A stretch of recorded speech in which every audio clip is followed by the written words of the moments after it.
Nous parlons ce matin des médecins libéraux qui sont en grève. Grève toute la semaine jusqu'à lundi, reconductible afin de réclamer une hausse du prix des consultations. On en parle avec vous, Sophie Bauer. Vous êtes présidente du syndicat des médecins libéraux. Merci d'être en direct sur BFM Business ce matin. Tout d'abord, j'aimerais savoir si vous avez un chiffre de la façon dont a été suivi ce mouvement. Est-ce que vous savez combien de médecins ont suivi cette grève pour le moment ?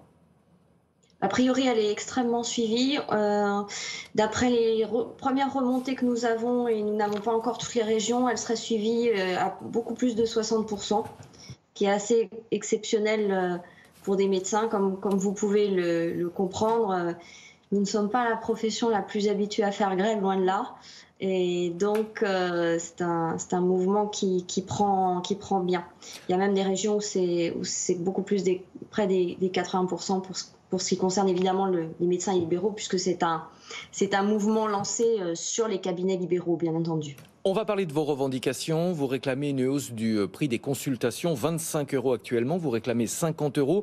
On va donner quelques repères. En Espagne, une consultation chez un généraliste coûte 69 € et au Royaume-Uni, c'est entre 60 et 300 €. Oui, effectivement, nous sommes très loin du compte en France. Si on regarde les 27 pays, en fait, nous sommes en 26e position. Les seuls qui sont moins bien payés encore que nous, ce sont les Albanais. D'ailleurs, nous sommes extrêmement tristes pour eux, naturellement, mais enfin, vous avouerez que le niveau de vie en Albanie n'est pas tout à fait le même qu'en France. Et donc, nous sommes censés être la 7e puissance mondiale. Je vous rappelle que le deuxième article de la Constitution, qui est aussi le deuxième article de la Déclaration des droits de l'homme, stipule que quiconque exerce un travail a droit à une rémunération juste et satisfaisante.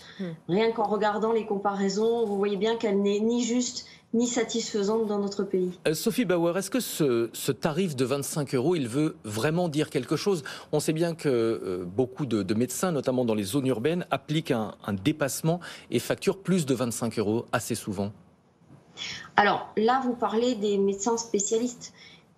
Même les généralistes, je peux vous confirmer qu'à Paris, beaucoup de médecins généralistes facturent plus de 25 €. Alors, ce sont les médecins généralistes qui sont encore en secteur 2.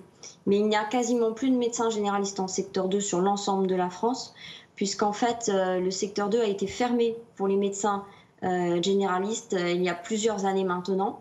Et le problème de ces 25 €, c'est que vous comprenez bien que dans les grandes villes, il est impossible de payer un loyer et il est impossible de payer du personnel avec cette valorisation de la consultation. Alors je me suis livrée à un petit calcul puisque la Caisse dit que ça lui coûterait 7 milliards d'euros.